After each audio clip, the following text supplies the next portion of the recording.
Hey, what's going on, everybody? I hope you're having a great day. I'm doing good. Just enjoying this Saturday morning. I always get the weekends off, which is great. I'm just kind of hanging out, and I'm gonna react to this video. It said it was just posted 10 hours ago, and the channel name is HYextra, capital H, capital Y, and then lowercase extra, and it says, why the Tate brothers betrayed their protege. And I clicked on this because I don't know who their protege is. Oh, now I understand protege. I think it means Sneeko. Before I thought they meant protege, meaning I thought it meant, I'm silly. I was originally thinking that it meant the people who made Andrew and Tristan Tate, but that's not protege. Protege is like somebody in the making, somebody who you're gonna bring up. You know what I mean? Like you're perfect. Oh, we got the perfect guy. That's okay. Let's get into this. Okay. Right now, I went from watching Tate's videos to being in the Tate studio, and that's because I've been putting myself in the right situations. I've been putting myself around the right people, spreading the right message, and it's really proof that if you put out the correct energy, then it comes back to you.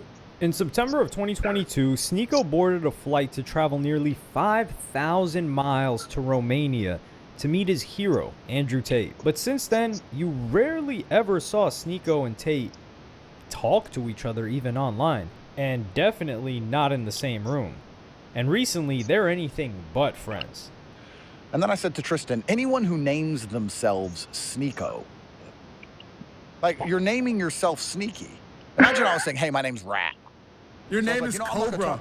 Your name so is Cobra Tate. You're calling yourself a snake. But what really changed most of all is Andrew Tate. And what Sneeko has exposed is a very calculated pivot by Tate, which fully came to light during one of the biggest news stories of 2026 so far. Miami Beach nightclub is facing backlash after an offensive video posted by YouTubers inside the club. I want to show you a video from inside of Wyndham on Thursday. It shows a I got tech teams in Israel. group of controversial YouTubers partying to an anti-Semitic song praising Hitler created by rapper Kanye West. On January 17th, Sneeko and Tate went on a now infamous night out in Miami with several other what people would call red pill or adjacent influencers. Ye's controversial song Double H was played both in the Sprinter van on the way in and then later on in the actual nightclub. They expected a reaction, but definitely not of this magnitude. 3 people fired from a Miami Beach nightclub after an anti-Semitic song was played there over the weekend. I had club owners of other clubs reach out to me and say that they know they try to get in and they don't allow it. So I'd like to know how they got in. This became a national news story, and both Andrew and Tristan Tate were incredibly proactive in trying to put out this fire as soon as possible, as in the next morning. A couple of days after the incident, Andrew appeared on the Patrick Bet-David podcast, where he provided a very specific narrative on exactly what happened. I have to guess. I think Sneeko may have put the song on, who I'd met many times before. But if I'm totally honest with you, I don't think that any of them are deeply anti-Semitic genuinely, and I don't think that any of them really thought it through. Honestly, I think they're just kids. I think they're just kids. It gets a reaction. They think they're funny. They're on the internet. They need a reaction. So I'm sorry to anybody who is offended. I'm sorry to anybody who's offended. If I had played the song myself and danced around to it, sure, I was in a car. Can I? That's my answer. This podcast also revealed the urgency in which this interview was arranged. The first half was great, what he said about, oh, they're just kids, they're not doing it from an evil point. If anything, he had Sneeko's back there, and he was just trying to show the innocence of it. But then at the end, he's like, but if I was the one to put it on and dance to it, then I would understand. But I didn't. I was just in the car. So he's equating what he did to just being in the car. But if we see with our own eyes, we're hearing the song come through a video and watching him go, like, no, you're kind of partaking in it. Maybe you weren't thinking. Obviously, you weren't thinking, but you could have just segued into saying that. You could have said, oh, it was innocent, and you could tell because I have no anti-Semitism, whatever. It's that easy. But don't roll your boys under the bus by minimizing your involvement. It's just a bad look. The group went out on Saturday, and by Sunday, Tate was reaching out to Adam Sosnick from Patrick Bet-David, who is both from Miami and Jewish. By the way, nobody online or in the Jewish community defends you more online or behind the scenes than me. I appreciate that, sir. I appreciate that. You know, I had dinner with Tristan and Justin Wall the other day. I got the call. It's Sunday. You ruined my day. At the very least, you ruined my Sunday. Bro, I woke with my nephew. I woke up. I was like, what the feel fuck? you. And I get a call from not one person, not two, everybody. Yep. Your brother, you're texting me, Justin Waller, the club owners, the DJ. You think I'm going to wait for 5 years of working with you, friendship with you, to throw you under the bus last minute? That's not how we roll. But I think Sneako played the song. And then Tate discussed how this directly impacts him. I understand how these things get attached to my name. It's very inconvenient for me. I have Jewish business partners. I have tech teams in Israel. I have things going on, and I get messed from this crap too. And as some commentators have argued, the PBD podcast were also trying to save their own skin too. So you've been doing YouTube backwards, and honestly, most creators never figure this out. There are 3 mistakes that are killing your... Argued, the PBD podcast were also trying... Saying it like that, saying it like, I got tech teams in Israel. It's not even saying I have Jewish friends. I would never do that. What it sounds more like is, I got tech teams in it. It sounds more like I could get shut down and financially be at a loss because of this. That's what it sounds like. So, priorities. To save their own skin too. So PBD and his crew are just so desperate to help Tate save face for some reason. Maybe because they're worried it could reflect badly on them too. Like, the mayor of Miami is not around with this shit. Like, earlier that day, they literally sent law enforcement to a lady's house who made a Facebook post making fun of him for being a Zionist. Of course, the free speech warriors aren't talking about that at all, but that's pretty wild. But this decision by Tate to minimize the controversy ended up causing a separate controversy of its own.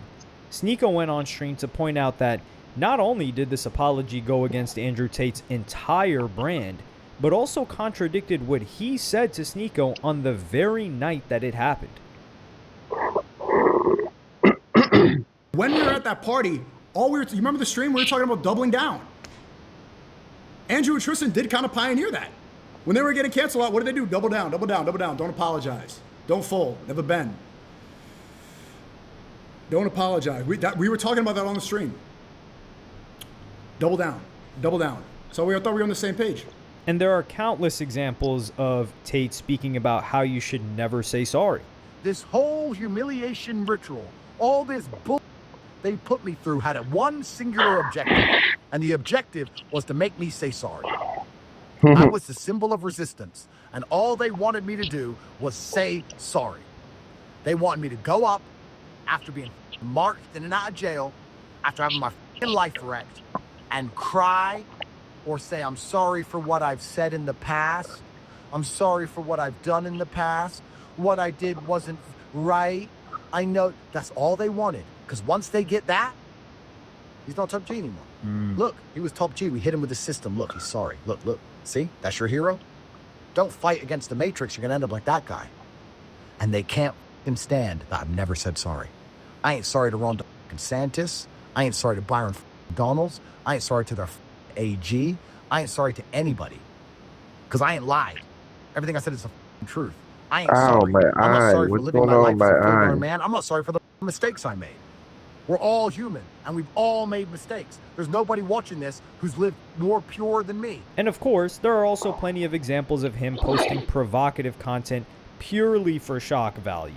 After that incident in Miami, he posted what looks like an AI-generated photo of himself with a Burger King hat on a plane, which was a reference to a famous viral clip of a guy GM the hard ER on a Goy plane. Master. So you could forgive Sneako or whomever played the song for assuming that He had GM. What does that stand for? Goyim Master? Like Master of all Goyim? I don't know. Andrew Tate had zero concerns about being canceled. But what makes this all the more damaging for Tate is that he supposedly had already posted footage of himself playing the song months earlier. It gets a reaction. They think they're funny. They're on the internet. I really didn't do anything wrong. I understand why some people were offended. It is funny. You were laughing at it too. You've played the song. I was in Spain with Ye when you posted a video of you listening to the song in your Bugatti. And Ye quote tweeted and said, praise God. Ramen shop.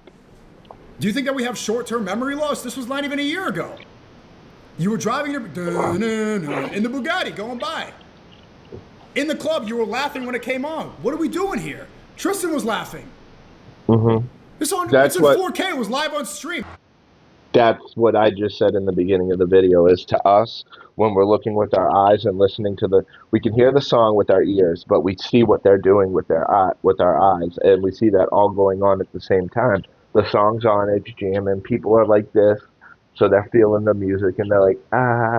So, but what it really looks like is they know what it's about, and they're laughing, and they're like, that's why it's misconstrued, because I don't think they were like that. I think they were literally just jamming, and they were probably listening to all different music, and then when that came on, they were just doing the same thing, so nothing really changed. But to us, all we saw is the clip of that song coming on, and them going, and it looks like they're laughing at it, like, yeah, go ahead, say it.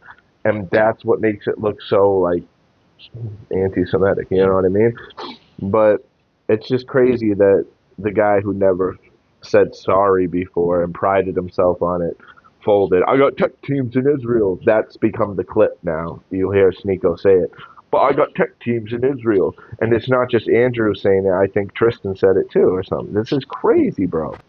That's why I thought the song would be fine. I've seen this video. I'm not still doing this to snitch. I saw this in Spain with Ye. So this footage of him playing the song was supposedly posted onto his account and retweeted by Ye, but it's difficult to 100% verify.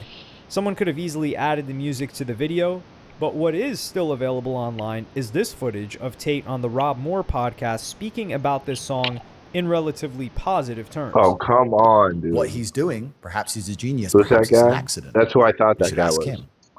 But I'm just highlighting the fact that those are probably the two most energetic words on the planet that have had the most power forced into them in history. A lot of power gets forced into symbols of hope during a war, and then instantly canned and preserved, and now released. Sneeko also called out Tristan. On the PBD podcast, this was how Tristan was portrayed.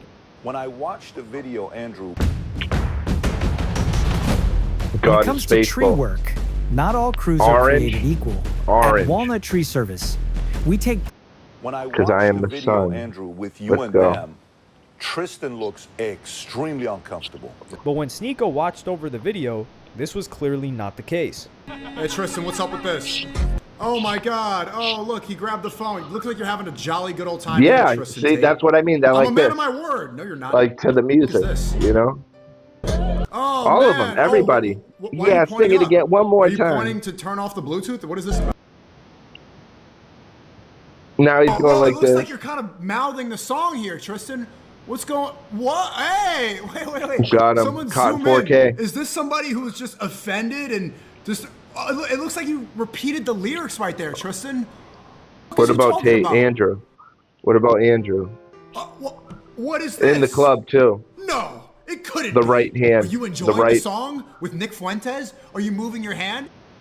Do you see what that right arm looks like? In sync with the beat? No, he's just waving at somebody. Chad, he's just playing Food Ninja. Let's go. He's doing a keto. He's escaping. He's not. No. Tristan's not. He's not moving his hand in the song. He's Aikidoing through the Matrix. Sneeko then gave his thoughts on why he was the scapegoat for this incident. Maybe I'm the easiest target of the people on the bus. I think Clava is more clout currently than me, so you're not going to attack Clav. He's younger too, less of a culprit. He doesn't want to attack Nick Fuentes and say Nick Fuentes played the song because Nick Fuentes gored our army. Oh my God, you don't want them. They've gored him before. He doesn't want that again. So who else? Myron? Nah, too loyal. I'm not going to go attack Myron. Who else? Justin Waller? It wasn't him at all. Sneeko. That's the last one of the group. I pointed at him. I'm not afraid of Sneeko. Sneeko doesn't pose a threat. He played the song. He can go onto the bus. He can get canceled. Tristan later replied on Twitter, writing, "Everybody on the bus saw Sneeko take the phone from Justin Waller's hand, turn off the country music, and put on HH. I normally wouldn't tell on him, but it was live streamed to 50,000 people in HD. Putting people with far more to lose in compromising situations for clicks isn't a cool thing to do. If he were under 1% of the gunfire Andrew and I were, I wouldn't have done that to him. To which Sneako responded, resist the slave mind. And it seemed like a huge sacrifice for the Tate brothers. Yo! Oh my God! He used their own line against them. Bro, Sneako is on fire right now. What is going on? Base liked it. But the reality is that Andrew Tate has changed. And you can actually track this change through his fractured relationship with Sneako. After the PBD podcast, Tate spoke to Adam Neal and said this about Sneako. Firstly, he hasn't been my friend for a very long time. He's not Look my at those boy. eyes. He's not like Tristan. You know, I hung out with him years ago when he was emulating me, trying to be me, desperately. Why do you have to look like that? I made his career by speaking to him. Otherwise, he would have... The eyes are the window to the soul, dude. If your eyes aren't, like, welcoming and bright and happy, they could be like that. Sneako and blah, blah, blah, blah, blah. Like Psycho, dude. What the hell? Instead of showing me thanks for that, those eyes. What's up with the eyebrows tilted down like that? Texts, go on stream and cry in some way and complain about me. It was very weird. Like, he'd beg to be my friend one side and then do a stream insulting me the next side. Back and forth, anything for views. Very strange. And I'm not the only person he did it to. And then I said to Tristan, anyone who names themselves Sneako, like, you're naming yourself Sneaky. Imagine I was saying, hey, my name's Rat. Since that trip to Romania, there have been several incidents where Sneako and Tate have been at odds with each other. In 2023, Tate called out Sneako for having OnlyFans models on his stream. Well, OnlyFans girls need attention to sell their OnlyFans, and losers need attention to sell their stream. And none of them have any talent. None of them are insightful. None of them have any wisdom or life experience. None of them have anything to teach you. Birds of a feather flock together. So my answer is, in this attention economy, unfortunately, on the race to the bottom, while everyone does more and more stupid things to get views. The following year, Sneako called out Tate for some pretty alarming tweets, one of which read, white supremacists are right, race is real. Sneako responded, this goes against the core fundamentals of Islam, to which Tate claimed to be a part of. God did not in fact choose any race as supreme, and if you believe so, you're Jewish. And this led to a whole back and forth online. Tate says, I stopped talking to you years ago for a reason. Okay. As if it's like God's grace to speak. Okay, you know, you didn't even respond to what I say. You said that white supremacists are totally right. I give a fair criticism based off of Islam there, and you're like, I don't like you. You're not on the cool kids table. If that's what you believe instead of Islam, or instead of what I'm talking about, then okay. No, Sneako, that's not what happened. You did not give a fair criticism based on Islam. Firstly, it is not your job in Islam to criticize anybody. That's the first thing. Second thing, you questioned my faith and called me a Jew. So you were responded to in kind. You cannot be a passive-aggressive little girl. I understand you're young. But if you talk that way to people, you're going to be responded to a certain way. And you do it all the time. It's not just me. It's just who you are. You're very, like, smarmy, snarky. That's who you are. That's fine. But you deserved it. And you got brutally wrecked because you deserved it. Because you can't call me a Jew. And also, just because you've been Saudi and I've been trapped on house arrest, you don't get to be a better Muslim than me and tell me how the world works either, friend. Right? So... This is Blue Chew Gold, the ultimate 4-in-1 formula. Works either. One of my buddies who lives at the apartment complex with me, he's 68 years old. And I typed something in for him, and ever since then, it's all the ads that pop up. I am 35. I have no problem with that type of stuff. Do you know what I'm saying? I'm 35, bro. I'm not 105, okay? But I looked it up for my friend, and now that's the only thing that I typed in, so it's the only thing they're trying to market to me. Literally watch tomorrow's video when we watch something and an ad comes on. It's going to be the same thing or from a different brand, but it's the same type of thing. Like, it's because it's the only thing they're thinking, like, oh, he researched it, he must want to buy it, he must want to buy it. This is what they do. They obsessively cyber stalk your fucking stuff on your phone, on your laptop, everything, dude. Right? So, no hard feelings, but you deserved it. Throughout 2025, Tate continued down this path and tweeted about there being too many kids called Muhammad in the West. This was also around the same time that Tate did a gambling deal, despite being a devout Muslim and also speaking out against gambling. Tate not promotes good. his gambling website. And this is a day after he said people with the name Muhammad are ruining the West. Coming from a Muslim guy. It looks like Tate regrets becoming Muslim. He wants to appeal to the Judeo-Christian supremacy crowd. And when you circle back to this Adam Neal podcast, you can see exactly who Tate is trying to court favor with and why the HH song presents him with such a problem. When this controversy is over, he's going to have to go back to making videos no one watches and trying to find some other controversy. He's not in business. He's not making any money. He's not close to the Trump family. He's not moving politics. He's not, and no Hollywood actor wants him. He isn't connected to the royal family in Dubai. Why are you so obsessed with him all of a sudden? He hasn't been doing anything. He's not in a position where if he says the wrong thing, the royal family in Dubai will say, sorry, you can't have your political protection and your golden visa. Sorry, we can't give you the Emirati passport anymore. Like he doesn't. He's at such a low level. He doesn't even contemplate the world above him. He doesn't understand why some people can't do what he's doing because he doesn't matter. So Tate needs to maintain a good relationship with Trump and the UAE, both of whom are allies with Israel, one more so than the other. And although the Red Pill movement promotes absolute free speech, this is the one area where Tate stands to lose a lot of money, influence, and potentially even his freedom. He misses when the Matrix was just about feminism. He misses when the Matrix was liberals, was the World Economic Forum, was the globalists. Yeah. Not when it was the organized Zionist control. True. Because now, not a good narrative. Mess up the money. You realize a lot of the Zionists, these people, Tech they teams like in when Israel. you make fun of transgenders. It doesn't affect them. So they'll allow you to make fun of globalists and whatever, Chi-Coms, what else, Frankists, and they're fine with that. But it's this bitterness that now the Red Pill's not about women not driving. It's about Israel. He hates that. Ultimately, Tate has found it much more beneficial to side with the PBD podcast and leave Sneeko and his early fans behind.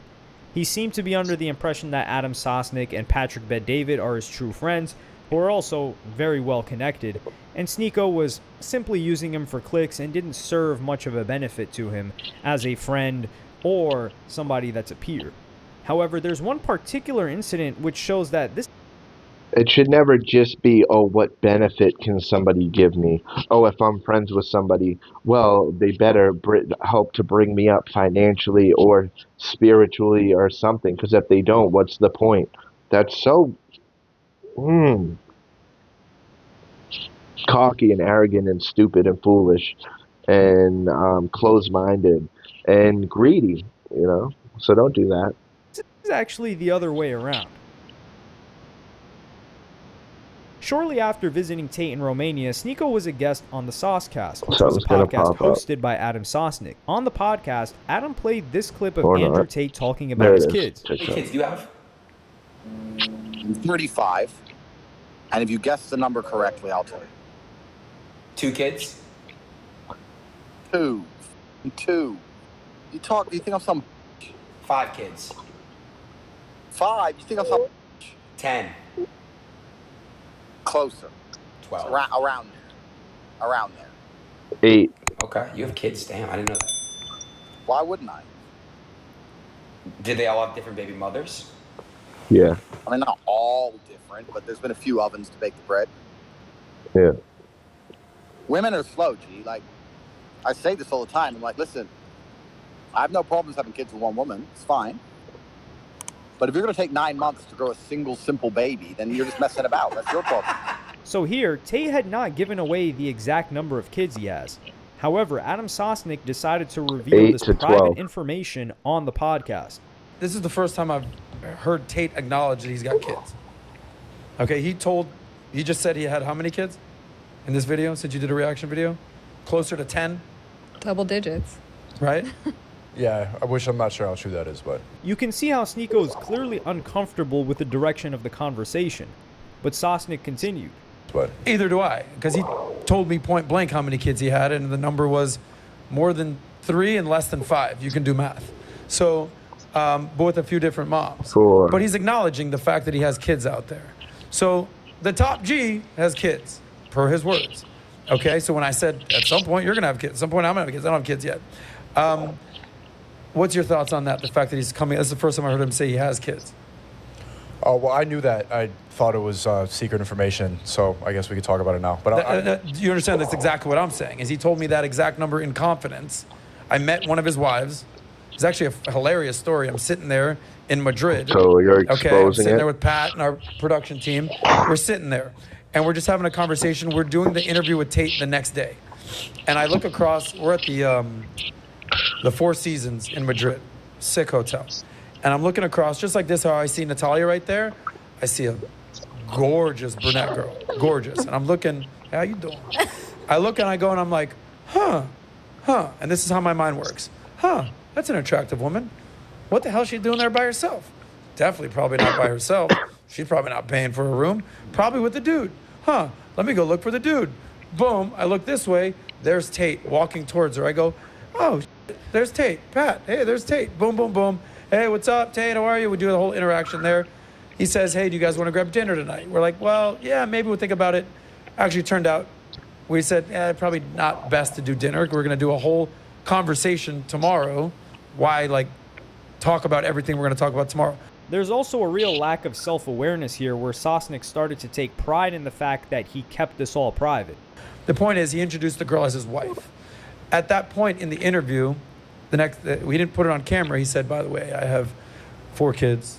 I forgot if it was 2 or 3 different women, but that's not something I kind of put out there or whatever. I said, cool. We've never talked about this. But you Pat just put it out there. He said, keep it in confidence. But now he's talking about it right now. You just said the exact same thing. You've never heard him talk about this, right?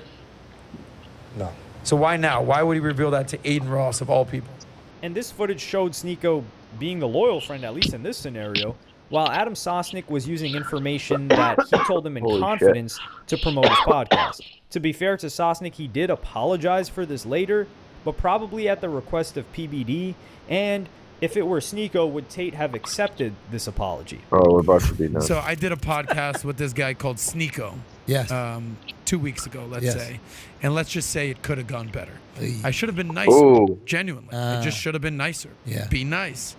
And in the context of this podcast, I was, reaching and trying to, find common ground with this guy. And I said some things about Tate in the hopes that we were kind of bond over something. And in that process, I kind of said more than I should have. I'm not going to get into the details now, but I said more than I should have. And when someone trusts you with something, a secret, we take that very seriously around here. I take that very seriously. And I said something that I shouldn't have. And I know that he wasn't probably happy about that. So one of the things I learned from Tate, for sure, sitting down with him, was taking accountability and personal responsibility. One of the hardest things to do is look in a mirror and be like, dude, you f***ed up, dude. Moving forward, it seems increasingly unlikely that Sneako and Tate will ever be seen in the same room again, unless it's a boxing match to which Sneako would guaranteed lose, and that's why he's denying the $1 million plus offers that he's been given. But on that trip to Romania, Sneako spoke about surrounding himself with the right people and protecting his energy. And if these words mean anything today, he probably wouldn't have surrounded himself with Tate at all, even during that night. People think the fight starts in the arena, but the real fight, it's the moments. Yeah, it's too bad they had a fallout, but that's what happens in life because different energies go different ways. I don't know what that is. But, I don't know, man. So that's all I got in today's reaction video, okay? So, we'll see what's going on, man. Oh, I could have easily just done this. Alright, man. Until next time, stay safe, be blessed, and live lavishly. I'm going to see all of you in the next reaction video. Peace.